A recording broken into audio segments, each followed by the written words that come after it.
me and Mike have been on and off through recording this. Hi, we have guests this time, by the way. Bree and Kiona decided to join us this time, probably for the finale as well. Indeed. We've been going back and forth between how I started off when I was watching this going, I was really excited to have this show back. And the only issue that I had with it was they had the fucking audacity to put a skip option for the intro. Indeed. And then it went to, wow, this is the best thing that Marvel has done since No Way Home. And then I was like, this is by far the best show that Marvel has done as Marvel Studios. And now it's pretty much, am I considering the best thing that the MCU's done, period? I'm this close to thinking that after I think it just after the 2-part finale, but we'll save that next week. Yeah, but as I said on Twitter, unless something goes seriously wrong, this is one of the best things they've done. Well, here's my thing, just to kind of reiterate your point again. Do you guys know the meme of it's like, what are we gonna do? I'm like, when it comes to like the live action MCU, like literally, I don't know what the hell they're gonna do because this is like set the bar like so high that people are like, what Dark Phoenix movie? Like it just is like such a mirage. Like, did that actually happen? That this is like the version of Right. X-Men that's like so present in people's minds. I'm like I don't know what they're gonna do. Like in all honesty, because the bar has been set like so astronomically high. It's not even just X-Men movies. They now have to realize that if they make a live action movie or episodic series about anything now, it has to be this good. Otherwise, they're going to be compared to, really, you can make the X-Men cartoon this good, but all these live action shows suck? That's what's going to be from now on. The bar is the cartoon you brought back from the 90s. Yep. Pretty much. That's Daredevil has a lot to live up to. Oh, dude. Oh boy. Okay, so me and Mike do these. We typically just kind of go through the moments, and a lot of little moments happened in this and set off on the big one that I didn't know I was going to see in any form of medium outside of a comic book, that I didn't think they were going to do at all, ever. But we'll get to that one when we get to that one. So, were you guys expecting Rogue to side with Magneto right away? I I'm like, it could have gone either way, but considering her everything, that I'm like, the one that honestly kind of surprised me more was Sunspot. Sunspot. It's like, I'm like, I know it's not Sunpower. I'm like, it's Sunspot, but he's only used like his hero name like once in the actual show. So in my defense, Yeah, true. all right, but yeah, and then his whole thing of like Jubilee, which by the way, like Jubilee in the show, I mean, it's been done like so well, and she's like evolved being, this is like, our audience self-insert, and now she's her own character. Mm-hmm. Like, man, what a long way she has come.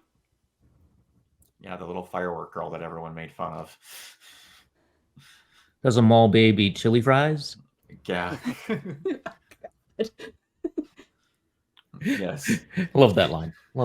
She's gone from being the self-insert to being a really well-developed character, and any dumbass online can say, why does she look more Asian? But your name is Jubilation Lee, and you're wondering why she... We've established this already. Audiences are dumb. Check the source material. That's all I have to say about it. We can't do that. That's just heresy. Open up That's just book or a web browser. Heresy. Get out of here. Yeah, burn in hell forever, you bad person, you. Also, it's been a while. Did I just straight up forget that Asteroid M was in a lake? Or I mean, in the ocean. I forgot. Honestly, I kind of forgot to. Same. I think that Asteroid M in the comics, I think it's just already floating up there in orbit, right? Because it's the professor, right? It's like Cable's old ship or something in the I comics. believe so. It's been a minute. I just, like I said, I'm slowly making my way back to the old cartoon. I don't remember if it was up, Yeah, I don't remember or what if they did in the old show. or if it just crashed, Yeah, or what. maybe it just crashed. I don't remember. I'm so slowly making my way through that old show, and oh boy, it's not as pretty as I remember it being. No, it Oh, definitely especially had the its- last season is. And like I was Yeah. watching the animators talk about how to be able to make the show look as good as they do now, they Yeah. simplified everyone's designs. They Yes. kept the core idea there, but that was what made animating it so hard. Everyone was It's very minor details. Like I watched a video that showed, I'm like, oh holy crap, yeah, that is a very different costume. If you do one or two small changes, it does a lot to animate things. It does. It's not like in the 90s where Captain Pockets, Rob Liefeld had to just make designs that just Yeah. So some Oh, of his Liefeld. designs were, I'd say extra, but even that doesn't do it I don't think that justice. covers it. What Yeah. was Oh man. It's the What extra was of extra. what's the imprint, dang it, that he was a part of? Image. Image. Yes. Yeah, Image Comics, yeah. Where it just became everything was extra. Wasn't it like Homage Studios at one point, or was that Jim Lee? That might have been Jim Well, Lee. I was gonna say, wasn't Because Image Homage became like Wildstorm, something like that. could be, but I thought Image was a Homage hodgepodge or of like Homage 6 or or 7 whatever. different people that just didn't want to work with Marvel or DC anymore. Yeah, it was. It was like they were all the top artists that Marvel had, and then they all just split off and formed their own publishing initiative because they wanted more creative control, and also because money. Yeah. Money. Yeah. Which is sadly, even if you make a good comic book, doesn't pay you're much. not really gonna Nope. make that much money. Well, in the '90s, they had the speculator boom, so that's what they were probably. Yeah. Everybody was doing and then that everyone whole thing, died. and then it burst like hell. Yeah.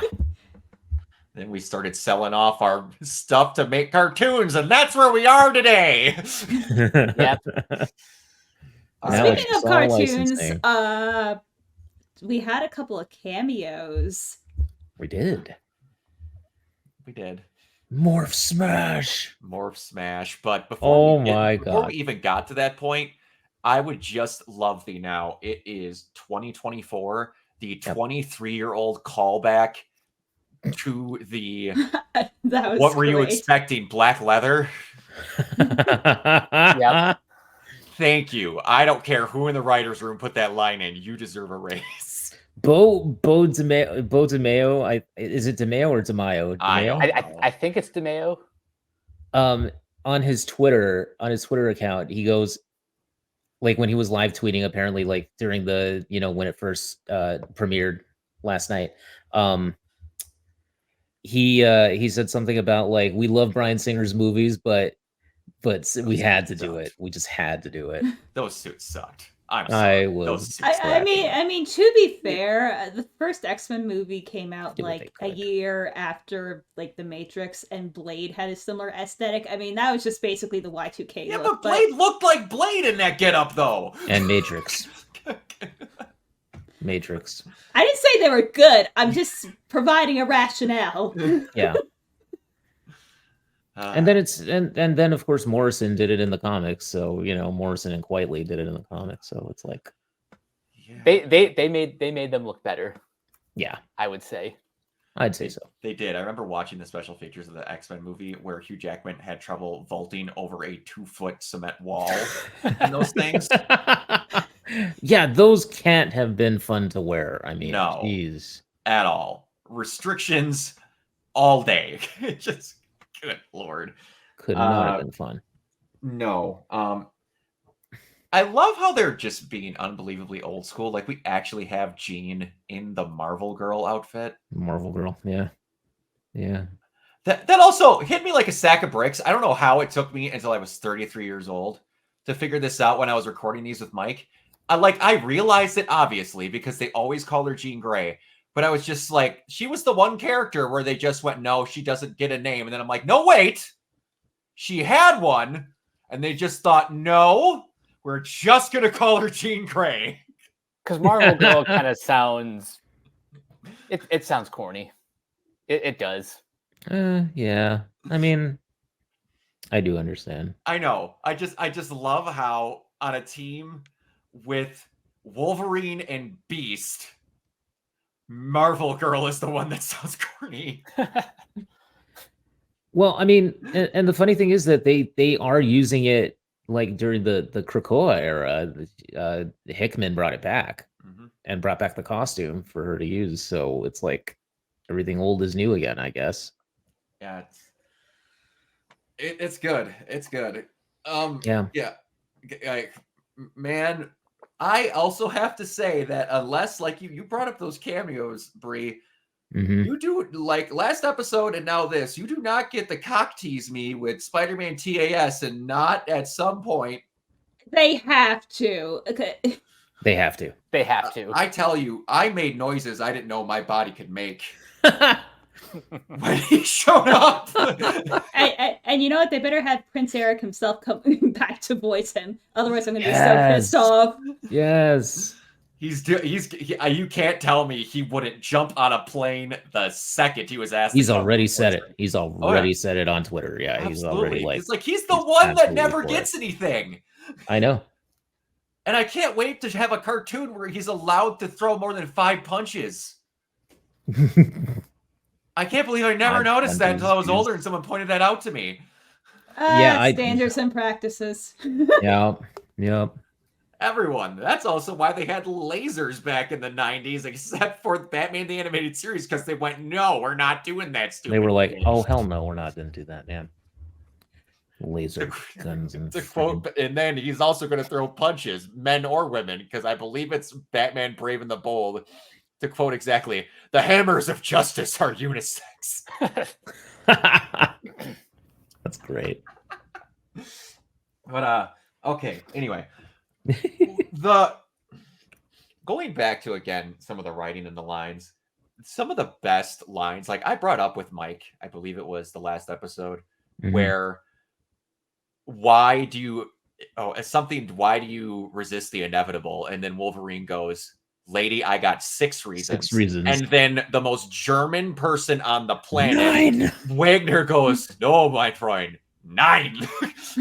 Also, because no is 9 in German, and it's all just like the amount of just how good that simple line is and there's another great line in this where, first of all, the reunion between Storm and Jean Grey is just awesome.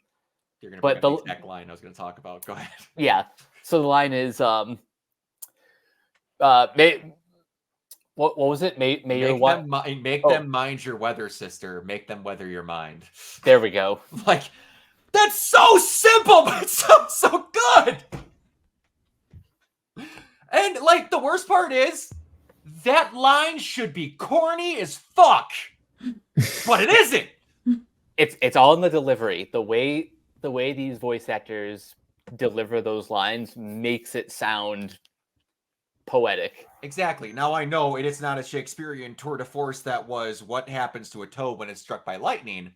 But... Okay, wait, what line are we talking about? I'm sorry, I missed it because I got interrupted. Make them mind your weather, sister. I love that line. Yes. That's so simple. That should sound corny as hell. But no, it doesn't. It's Allison Seeley Smith as Storm, by the way, coming back and just nailing it all over again, just doing such a great job. No, sounds exactly the same. Yeah, George Buza, who does Beast as well, sounds exactly 100% the same. And then just like all of them sound good. You can tell that like they're a little older, so there's like a little bit of a tinge there. Yeah. And then I'm going to quote Patrick Boyven off of Castle Super Beast. He's like, and then Jean Grey walks in, and Jen Taylor sounds like she just came out of cryogenic freeze and sounds exactly the same. it should be illegal how talented Jen Taylor is. Or Jen Oh, Hale. sorry, Jennifer Hale. Jen Hale, Yeah, sorry, Jennifer Jen Hale. Jennifer Hale is Jen Taylor's also very talented. Yes, but, but yeah, Jen Hale is just ridiculous. She might have the most well-maintained voice in all of voice acting. Yeah, fantastic. And sounds exactly like the character, like when she's calling out for Scott and everything. Like it sounds exactly the same, exactly like the other voice actors. Absolutely. So I didn't know Chase, by the way, doing a great job as Cyclops. Oh, yeah. Oh, absolutely. Cal Dog, man. Caldon's great. Caldon's He's just awesome. I saw a post from a convention not that long ago on Steve Bloom's Twitter where he's like ran into this guy and like his booth is here and then Caldon's is right here. Wolverines. I'm like, that must have been the best weekend ever for Steve Bloom. My two Wolverines, man. Oh, absolutely. The best. So speaking of Wolverine, that might be the best the brown and yellow has ever looked. Yeah. Ooh, yeah. It didn't look like hot dog water. I love the brown and yellow suit. I actually really love it the because I grew up with it. So. Hues and stuff like that looked really good in this animation. Mm-hmm. Yeah. Studio Mirror. What else? There was something else I wanted to bring up. Yeah. We missed it or didn't talk about it earlier. The small scene with Bastion actually carrying his mom, showing that he has like 2% of like humanity left in him. Yes, he has. Mm-hmm. He still has the most powerful tear ducts in all of mankind. But yeah, I mean, just that moment though of Bastion of giving him that small little. Like that even was affecting, and I was like, "Wow, like I didn't expect to feel a little tinge of sorrow, a little tinge of pity for Bastion of all people." Just a little, just a slight tinge. But I think they did that just to prove that there will eventually be a way to bring the humans back. Yeah. Other than that, speaking of that, 2 things. One. I've said this a billion times, and I will say it a billion times more. A villain is always best when they think they are correct. Mm-hmm. When they legitimately think they're correct. 2, the scene in the basement with Beast and Forge when they're like, and we also think we have the neutralizing tech. All right, no neutralizing tech. Got it. Storm just laying the smack it down, let me tell you. The fact that Forge is legitimately calling her a goddess. Yes. It's so wholesome how smitten he is. Mm-hmm. Oh yeah. This is making me a fan of Forge and Storm. Who would have thought? It's good. It's really good. I also loved how someone had to point this out on Twitter. And I didn't notice it until someone saw it.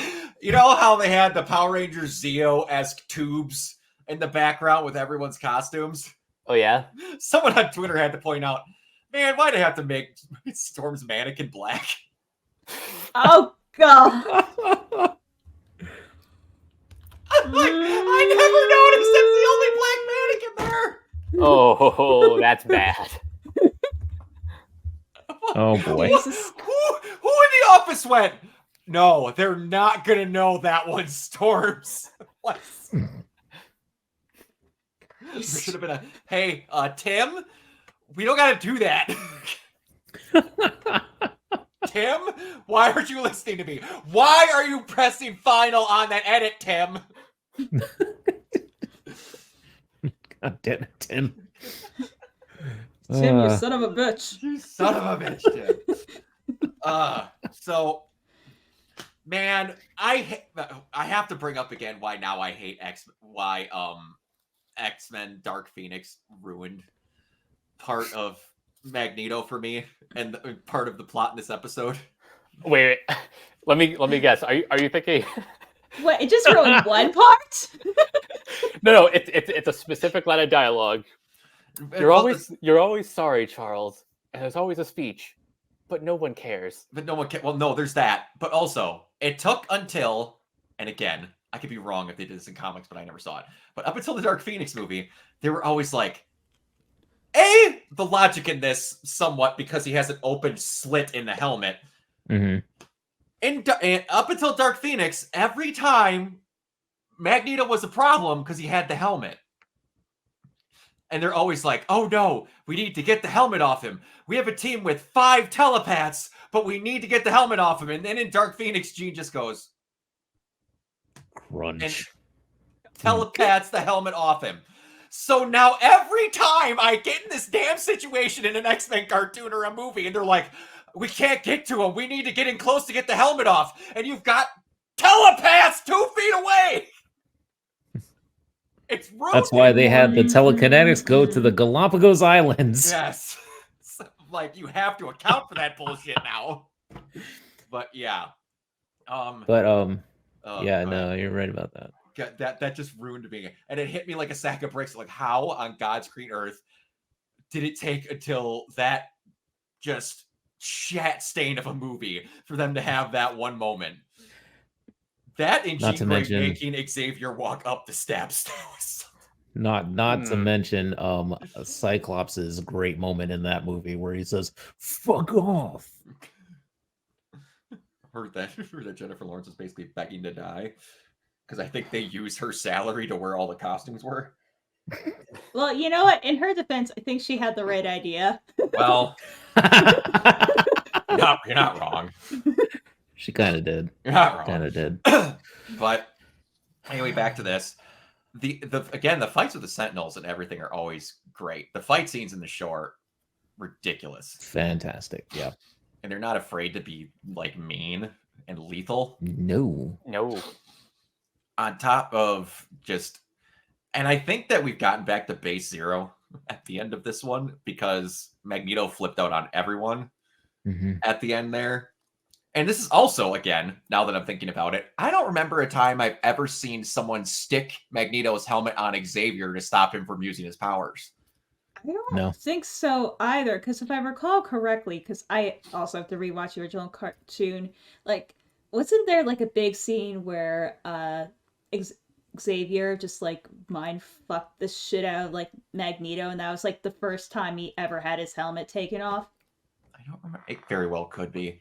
The helmet thing was never actually part of the source material until the movies, and now they're kind of incorporating it into everything. But like, that's Juggernaut's shtick. It was actually Juggernaut's helmet that would stop Xavier from controlling him. So they would have to all team up and go after Juggernaut and get his helmet off. Yeah, and so they stole that, put that on Magneto, and now Magneto's helmet is the thing that does that. But interesting. I've never seen that done where like he'll throw it on Xavier to stop him from using telepathy. Yeah, no, that's and I think that's a throwback to the show, because if I recall correctly, the scene was he got the helmet off him and then he made him like relive like, you know, the Holocaust and like other stuff. Yeah. Which I did see that on Twitter earlier. I'm like, wow, that's actually kind of really fucked up, Chuck. That's really dark.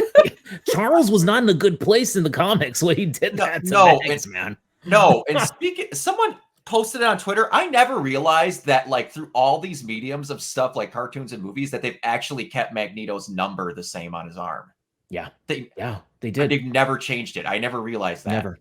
Yeah. Like, that is one bit of continuity that I could see a lot of people not caring about when they make movies, but that's actually a cool detail.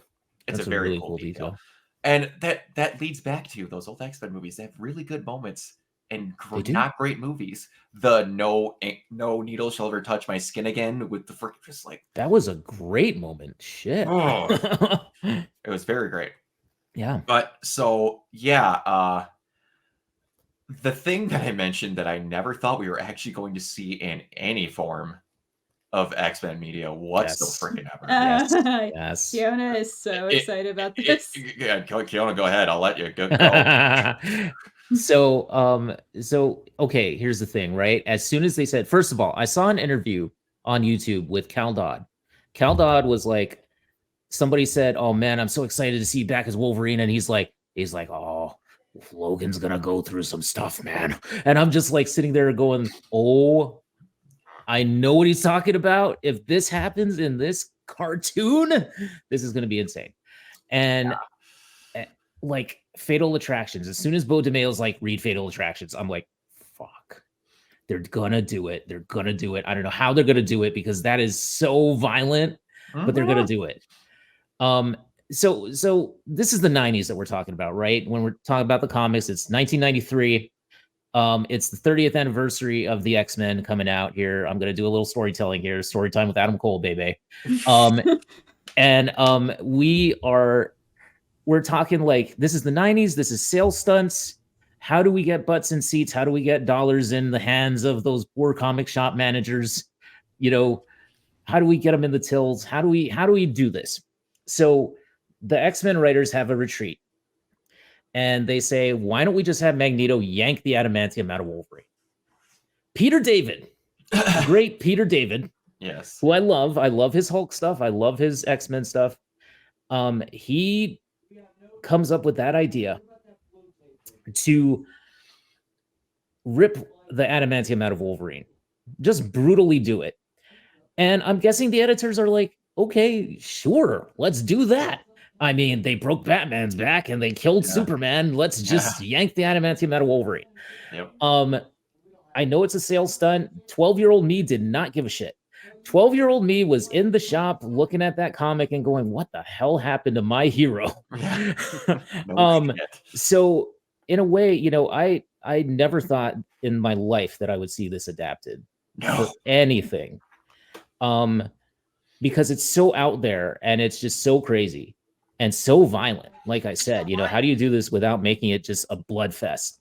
They did a great job here. They just did a still image, you know, with little limited motion and just like rip the page out of the comic and put it on an animated screen. So good. It was so good. It was so affecting. Like I'm sitting here, I know what's coming. That episode, and even now, like I still tear up now watching it. And when I watched it, I was sobbing. I did not expect to have that reaction. This show has gotten me to tear up on multiple occasions. I did not expect to be sobbing in my room at 8:30 in the morning watching this. But there I was. And it's so close to the source material. It's awesome. I wish, in a way, I almost wish that you heard the scream a little bit more because Cal Dodd was giving it. But like, I almost wonder if that's how the next episode is going to start. Because you're going to see Rogue going, I sided with him, and now he's doing this. Yes, exactly. Rogue taking the Colossus perspective in this was good too. Yep. Rogue's like, yeah, exactly. And I mean, and you know, there's that moment of like where Logan actually pays him respect and says, you know, I've been in a lot of wars, bub. Yeah. And the brave ones always die first. He's paying Magneto a compliment. He's basically saying, I respect you, but I need to do this. I need to, you know, you need to stop. And I'm going to stop you no matter what. But he's saying that he's the bravest one of us. Oh, absolutely. And like he, you know, but he doesn't seal the deal. And that's what happens when you do a half measure against Magneto, against the Master of Magnetism. You're going to get wrecked. Yeah, man, I just, I can't believe this. And, you know, I went on Twitter and I was just like, I was tweeting my little heart out earlier today about this stuff and just like, and looking at Bo DeMayo's stuff and like all his things that he was saying, like they're custodians of these characters. Yeah. Where has that fucking attitude been in the fucking comics? God damn it. Where has that been? Hickman sort of brought that back. But like for so long, I felt like the X-Men were getting no respect in the comics. Yeah, right? that's why. Exactly. Ike Perlmutter, thank you. And like, you know, it's not just in the comics, but in every single like the version of them that we were getting, it was horrible. Until they brought that back, and until like Bo DeMayo, his team, they have done a fantastic job with X-Men 97. This is the best thing I've seen on Disney Plus. This is the best thing I've seen from the MCU, I think, since the beginning of it, since the Avengers. This is like just unbelievably good. I hope that there's some kind of tie to the regular MCU from this show, because just the way that they've handled everything has been super fantastic. Well, I've talked enough. I'm going to counterpoint that, not to say I hope that it doesn't, so then it can continue to be this, because the second that you start, doing that, this thing Yeah, can't then be it's its own like, thing. yeah. That could start to hurt it. Well, I Yeah. guess I mean in the sense of that, like, you know, let's shepherd these characters correctly, and let's not, like, you know, I hope that they don't just. Oh, I really hope that they don't screw the X-Men, because right now, I think right now we're in a good spot. We're in a good spot, and here's the thing that I want to talk about this whole Bo situation, because someone kind of brought this up, and I think this is the best way that someone has explained it. I do think that he could have done something that made it to the point of where he got kicked off, and how this situation is being handled is weird, because in most of these situations where a whole high profile project like this and someone gets kicked, even if they have some form of NDA, you can tell they are very upset, thinking they were wronged, did whatever. But in this situation, Bo has said nothing wrong. Disney has not gone out of their way to say a big thing. This sounds like something happened. Bo understands something happened, and he is just, we're good. I understand I effed up, and I'm not going to do that again, and I'm going to be a respectable person about it. Because here's the other thing. Like, would there have been something that prevents him from just talking about the series if it was something like if there was something that he did that was, like, you know, unforgivable? No, and it's just one, like, the thing that I've seen rumored around is that he became incredibly hard to work with because he was very, what I want to say, full of himself. And if I created a show that was this good, I might be a little up my own ass. I'm gonna be really honest with you, because this is really good. But if you became hard to work with, and again, this might be a I didn't realize it type of thing. If that happened and it didn't hit him until it was gone, because again, dude seems like a class act for how he's taking this whole situation. There has not been a big blow up of animosity from anyone outside of people that, like, people that in Disney or Bo are not making a big deal out of this. Everyone else is. Which, hey, if you're allowed to be not happy for someone losing their job, that is perfectly fine. You know what I'm starting to suspect is that it was a professionally mutual thing and he resigned. It could be. Yeah. I'm thinking that too. It very well could be. The only other, and I found this hilarious, people were trying to say that he got fired because he was gay. That's very stupid. No, I'm like, do you have any idea how many gay people have worked at Disney? Disney isn't exactly shying away from trying to get representation of other things in media. People have glazed Disney over it in the past couple of years, but also someone pointed out it was like Gambit in the crop top, like something else, and then Magneto in his skivvies on the cross. He's like, I could kind of tell this might have been made by a silent gay man. But you know what, Bo? If you were the reason those were in there, more power to you. Yeah. If you wanted to make Magneto that good looking, all the power to you. If I was Magneto's age and I looked like that, dude, I'd be showing off my skivvies too. I'd just be like, bro, look at my six pack, man. I'm like 80 and I have a six pack, dude. And you know what? At that age, if you look like that, you would be landing people that look like Rogue. Heck yeah, you would. But and it ain't just because of his magnetism. No, it's not. Okay, so I'm not gonna make that joke ever again. Never again. We've blitzed through a good chunk of comic book stuff just in the 9 episodes they've done here. So much. So many eras too, from like the Claremont era all the way up to the 90s. Like, we're covering a lot of ground here. And again, this is from a person that has mostly consumed X-Men through the comics that I got from a friend, because around here there was no big like comic shops. Wikipedia deep dives, cartoons, and movies. So I'm not going to act like I'm any sort of expert on whatever. What thing do you think, because obviously they're just pulling stuff and making it work in the grand scheme of things, what do you think that this is going to end with, or they might pull from in this last episode, or what do you guys all expect? Wolverine's pretty What I tight. want, but probably won't happen, is I want to see Onslaught. You know what? It's a possibility now. It's very much a possibility. And you know One of what? the I'm dumbest comic also book villain concepts ever. I know. It's really stupid. It's Parallax Green Lantern stuff. Yes. Literally. God.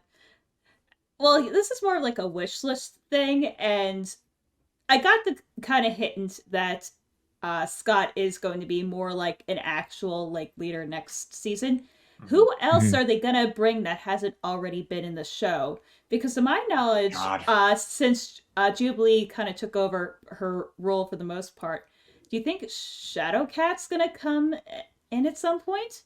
Maybe. I would like to see that. I wouldn't be against it. I definitely wouldn't. You know what they could do? They could bring back Spike. Ooh. Ooh. I'd be actually kind of okay with that. Spike from X-Men Evolution? Yeah. Take him from there, pop him in here. Or let's really get saucy Spike is pretty and much put there. X-23 in there. Yes. I would. Do you think we'll ever see Kamala Khan in at this point, hey Umbrin. At this point, I don't know what they couldn't do. Like, Forge turned into the Hulk. We saw Doom, and now I'm missing the other one. Who was on that Zoom call? Barrett, the asshole from Civil War. I'm trying to remember his name. Zemo, yeah. Zemo, and then everyone who assumes is Mystique. Because that's the only character they shadowed. I could see them doing anything at this point. Honestly, they're turning this into what Spider-Man was, where when the other cartoons didn't work, they went to go feature in the Spider-Man cartoon. Now it's, we're going to tease y'all with shit we might do and just have it start showing up in this X-Men cartoon. I'd be okay with that. Yeah, I don't know. I mean, I have no complaints from me. They could just start bringing up some unbelievably stupid mutants, and I'd be okay with it. Like, give me Adam X the Extreme for one episode. I'm not even joking. I mean, what if they brought Vulcan? Ooh. Vulcan was in there, wasn't he? In the episode where was he in? He was in the Shi'ar episode, wasn't he? Something, or the Shi'ar? Oh, maybe. I thought he was in the Shi'ar episode. Oh, no, yeah, you might be right. Maybe I missed. Oh yeah, no, that was no. I don't think they ever Vulcan. discussed that he's a Summers in that episode, or if anyone even knows at this point that he's a Summers. I forgot. They were watching an episode. I'm like, man, there's a thing about him that's tickling my brain, and I can't remember. Then I'm like, oh yeah, energy manipulator. That's right, he's a Summers. I forgot. His whole characterization that Jonathan Hickman did for him in the comics and the Krakoa stuff is so funny, because he's just made him like this overly like he's such a tryhard, he's such a goofball now. And I kind of love it because it makes him just look really stupid. But anyway, Vulcan. Speaking of Krakoa, interesting. What they could do in future stuff is they could bring back Kitty Pryde and the Marauders. Bring that would be interesting for sure. I don't want Kitty to suffer the same fate she did with Sebastian and all that, where she couldn't get brought back by the Krakoa gates. Or the weird shit with Colossus. Jesus Christ. Oh, that was some odd stuff. Yeah, not everything in Krakoa was great, but that era was great. But yeah, I didn't like a lot of it. I think 40 minutes. So final thoughts. If they were to adapt Wolverine 75 and just that whole story of him coming back, like them bringing him back from the brink of death, I think that would be pretty interesting. That feels like a season 2 thing for sure. Oh, yeah. They said they've already greenlit season 3 at this point, and I think it's an early Deb. Yeah. Deb. I mean, but at this point, it's going to be season 3. Yeah. Where's Bishop? Around us. Yeah. I don't know where Bishop went. Well, he's went coming back else because he went in a different way than Nathan. Yeah. No, well, he's definitely coming back because I thought I saw like a preview clip. He's back in his like long like 90s era hair. Nice. Oh. The fit back. Because I was thinking that could be like, they're leaving the door open, obviously, for Age of Apocalypse sort of stuff. But it seems like, we're starting off with Zero Tolerance and we're kind of moving to Fatal Attractions and then we're moving to Onslaught. So it's kind of going in backwards sort of continuity here. Yeah, In a way, which is because interesting. because it was Sure. Onslaught, then Zero Tolerance. It was Age of Apocalypse, then Onslaught, then Zero Tolerance, and now it's kind of moving in the backwards direction. So like making me think like maybe Onslaught, maybe then Age of Apocalypse. I think mostly their game plan is, at least from what it appears on my end, is they're tackling stuff that was written like throughout where most of the series was. So they're probably going to be more doing late 90s stuff and then maybe backtracking, because I mean that's how the old cartoon was too. Like they got the idea of it, not necessarily following it to a T. So I don't see why they wouldn't continue with that here. So yeah, I can see that. but it does make me very excited as a 90s child. And it does. I'm just excited we have a really good Marvel cartoon going again. Me too. I'm so excited about that. I'm so excited that I actually met the writer of X-Men number 25. Did I ever mention that? I met Fabian Nicieza at one of the conventions and he was awesome. Nice. Yeah. Cool guy. The only writers I met were Ron Lim and Jim Sterling. They were both at a convention, and that was surreal. I met them too. Yeah, the Infinity Gauntlet. Yeah. I got it all signed by them. That was awesome. The freaking listening to them talk to each other, where he was like, "What was that thing we were planning on doing with the Infinity Gauntlet at first?" And then the Lim was like, "I think we were going to make it a beanie, but then it looked too much like Brainiac." He's like, "Yep, that's what it was." We're gonna make it a beanie. He's like, "We're gonna make it like a helmet, but then it looked like Brainiac's head, and we couldn't do that." Oh my god, I got to meet them at that same convention. I got to meet like George Perez and have him sign before he passed on, so that was great.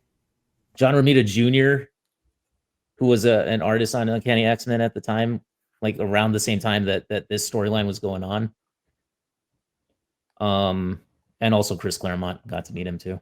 Nice. The goat. Oh, yes. The goat. We're gonna start approaching on 45 minutes here, so we gotta get out of here. Man. Okay. Mike, where can everybody find you? You guys can find me on all the various social media sites at Captain K42. You guys can check out my quick thoughts on letterboxd.com/Coach K42. And you can follow Renegade Pop Culture on Facebook and that place at Ren Pop Culture. You can also find us on YouTube, on Podchaser. Consider supporting our Patreon at patreon.com/Renegade Pop Culture.